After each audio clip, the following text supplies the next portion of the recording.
So this month's theme is spiritual community. And today's talk is titled, Our Spiritual Family. You know, in the 5.5 years that I've been here at the center, I've watched the ebb and flow of this spiritual ohana with such delight and joy, because we've gathered here together an incredible group of sincere, generous, and dedicated members. Centers for Spiritual Living West Hawaii was chartered in May of 1995, and its name was the Religious Science Church of West Hawaii at that time. And what a tribute to its early members here in an area of less than 3,000 population, that it continued and maintained its presence in those early days. And there were a score of challenges in those early days, which we now acknowledge and bless and have released in recent years as this spiritual family has taken place and taken shape in commitment, in integrity, and in support. So our spiritual family here is strong. It's a supportive unit. And one of the beauties of this is that it extends far beyond Sunday mornings. Friendships have developed among us. Those of you attending classes are supportive and connected with your classmates. Our midweek outreach gathering has a strong core of friendships and acceptance. And an increasing number of you are active in volunteer activities in support of our services. Nothing could have been clearer than that this morning if you were here early to discover that the support team had it all right and the minister had it all wrong in terms of what was being set up for this morning. Because there are many hands lovingly contributing to what we do here on Sunday mornings now. So for me, it's a lesson in trust and in listening, because they were telling me everything was well and I wasn't hearing them. So, and I thought to myself, thank you, God. I know my talk this morning is about spiritual community, and what an example this is, a beautiful example of how it's flowing. And much of that now is because of those of you who volunteer your services in support of this being what it's come to be on Sunday mornings. And an increasing number of you are active in our prayer partnering program to provide regular spiritual support for each other. So these are all strong examples of the spiritual health of this center, that all is well in our collective soul, as the saying goes.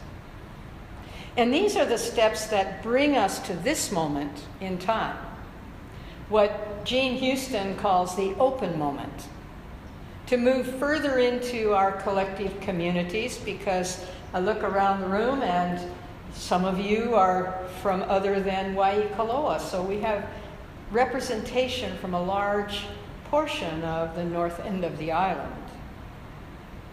So we want to be able to provide opportunities for our friends and our neighbors to join us in this philosophy, which is tailor-made to support people in transforming their personal lives and to help make the world a better place.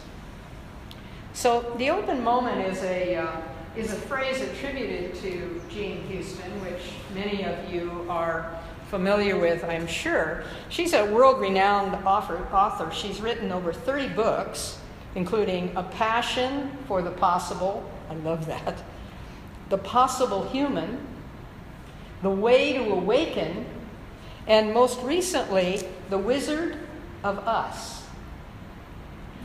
Houston's been around for a long time, but her ideas are always vibrant, they're challenging, they're fresh. For example, she periodically presents a workshop in various places throughout the world entitled New Thought for a New Time. at the Big Sky retreat in Montana 2 years ago. She was the keynote speaker, and she did a marvelous presentation of Fractal Time, which, as you know, is one of Greg Braden's newer books. And her presentation was very applicable. You could actually stand up and move with her through some of these steps, which, when you're reading in one dimension on the page of a book, is sometimes harder to follow. So she's doing magnificent work, and she is very much in the moment. In one of the recent updated editions of Ernest Holmes' Science of Mind, and some of you have this edition, the introduction is written by Jean Houston. So if you're kind of interested in seeing how she relates to our philosophy, borrow that from someone if you don't have that particular edition, and read that forward. So she's a forward-moving force in metaphysics, in New Thought. And she has coined this phrase, the open moment, to represent the fact that there are times, occasions, experiences in our lives when our desire is so great that we cannot help but open our ideas by opening our eyes to something new. Well, sometimes our immediate response to such a moment is kind of like that man I heard about in someone else's congregation, of course, who approached the minister after the Sunday service, and he said to the minister, and he was excited when he said it, he said, "Excellent sermon, minister. Everything you said applied to somebody or other that I know." But in truth, the open moments in our lives are about ourselves, aren't they? Now, granted, the open moments which occur in your life or my life may not only result in growth for us individually, they may also result in a better world as well. But they always start with us. Everything I heard you say this morning applies to someone I know very well. It's just that we must remain focused on our own challenges and our own opportunities in order to be able to recognize our open moments when they appear. 17 years ago, I made the conscious decision to pursue the ministry in religious science. And in the process of coming to that decision, I could not have told you why. It was something I simply couldn't deny that was occurring in my life. It was indeed a series of open moments. My work that time was as a school business management consultant, and because I made my own schedule, it provided me with the time necessary to take classes. The type of consulting I was doing was not readily available from other companies. So I had a niche business, and it provided me with an income that supported the cost of 5 years of classes, seminars, retreats, and conferences as I prepared for ministry. The opportunity to go to San Diego presented itself literally at the precise moment I was granted approval to begin a religious science church in Yorba Linda. Yet how many times in our lives do we not really get what's going on in our lives until after the fact? How many times do we struggle, resist, find ourselves moving through life kicking and screaming, only to realize after the fact the blessing and the experiences that we've come through? How many times do we listen to the naysayers, the advice givers who, like that guy talking to his minister, believed only they know what's best for us? Remember that long-standing quote, "You shall know the truth, and the truth shall set you free." What that says to me is that there is that within each one of us that knows the truth of our being. And what that is the presence of God. Because the presence of God is within everything and everyone. It simply presents itself, appears uniquely, individually in each one of us. If we were all to think the same, or look the same, or act the same, that would mean that God, this creative intelligence within all of us, that God was limited, that it was unable to create anything original in the way of new models, and that God was out of fresh ideas. So it's not only okay to be an original, it's unavoidable. Trying to be like someone else is like trying to be someone else. It's not only impossible, but it's a sure path to frustration in your life. So what I discovered as I pursued my path to ministry were the many things I love to do in my life that are integral parts of being a minister. I love studying these philosophies and thought patterns of civilization as it wends its way through history. I really enjoyed supporting people with their life challenges through prayer treatment and through counseling. Teaching has also been a passion of mine. Teaching science of mind principles has deep meaning for me because it gives me an opportunity to share with others what I have found works so beautifully in my own life. And speaking, well, who among you would dare deny how much I love speaking on Sunday mornings? It's always the high point of the week for me. This is the time when I get to pull together what I've been thinking about and meditating on all week long, and to bring to you in 25 minutes, plus or minus a few, the clearest, most heartfelt message I can for positive use in your lives. Shortly before I became the pastor in San Diego, I had an occasion to talk with a fellow minister who was a seasoned veteran, and here's how that conversation went. I said to her, as a minister, I could use some advice on how to keep the congregation awake during my talk. You're great with an audience, I told her, and I'd really appreciate any advice you could give me. Without any hesitation, she said this: the secret of a great talk is a good beginning and a good ending, and having them as close together as possible. So the open moment presents itself repeatedly in our lives. Those times, those occasions, those experiences when our desire is so great that we cannot help but opening our eyes to a greater idea. It doesn't just happen to ministers. It doesn't just happen to heads of state. It doesn't just happen to kids. It's happening to all of us all the time.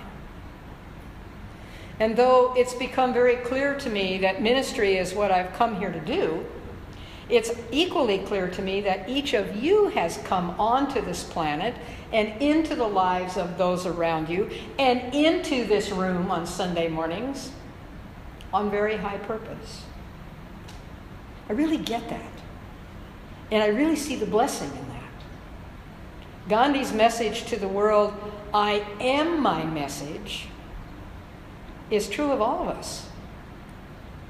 Being our message is being our authentic selves. I aspire to that in this ministry. It's my desire and my intention that everyone who comes here for Sunday services, for classes, for midweek, for counseling, for spiritual mind treatment, everyone who comes here feels loved, feels comforted, feels nourished for having done so. I aspire to teach and to demonstrate the integration of wisdom, compassion, and spirituality in a warm and friendly spiritual being having a human experience.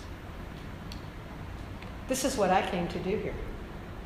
And so every moment is a moment open to new possibilities, new challenges, new experiences, new ideas, and increasingly new faces. It's also a time to remember that none of us moves along our path in total isolation.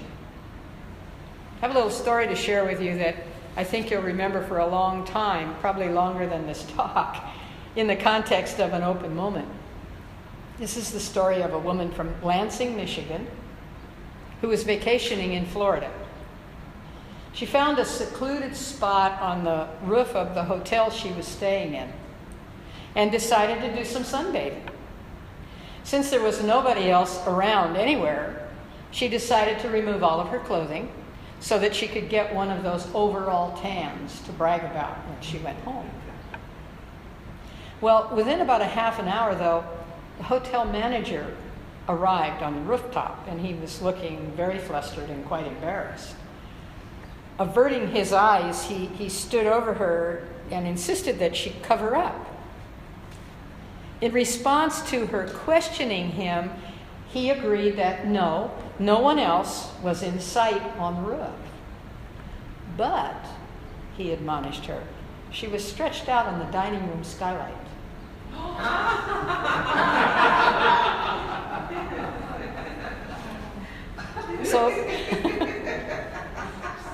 So though we are individuals and unique, we do not operate in isolation on this good planet Earth. The actions each of us take and the work each of us does not only represents the individual and unique creativity that each one of us yearns to express, it also has purpose and meaning in the universal continuum. It's how we contribute to the whole, of which we are an integral part.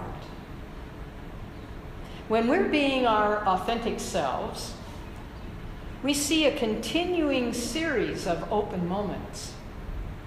A series of open moments when our desires to express are so great that we can't help but open our eyes to a greater idea. Now, sometimes to begin with, we may not be very good at that.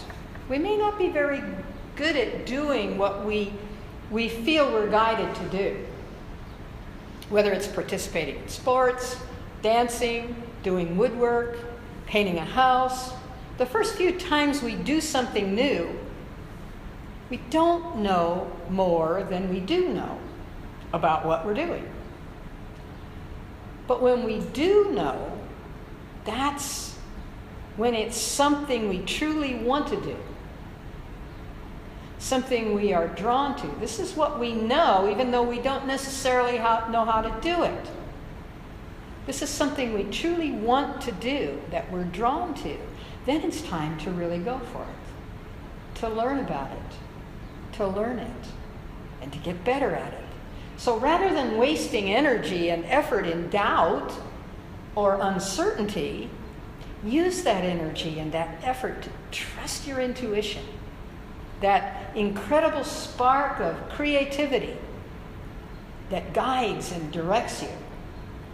Use that energy and that effort to set clear intentions rather than fuzzy wishes or hopes. Use that energy to increase your faith and your trust in the wisdom that created you. And in this spiritual community, use your love and your understanding of this philosophy to attract others who can also be the change they wish to see. Let them know who we are and where we are. Invite them to come and check us out. Each one of you is our greatest asset and achievement. These are the ways that the magnificent life force within each one of us comes out. Joseph Campbell called that following your bliss. Remember that saying from Joseph Campbell? It's one to remember periodically, if not often, for yourself. Marcia Sinitar, on the other hand, called it doing what you love. Remember that book? Do what you love. The money will follow. Remember, even a diamond begins life as a lump of coal. Over time, though, exposed to universal natural laws, it becomes brighter, multifaceted. It reflects the light. Eventually, it's transformed into a beautiful, valuable jewel.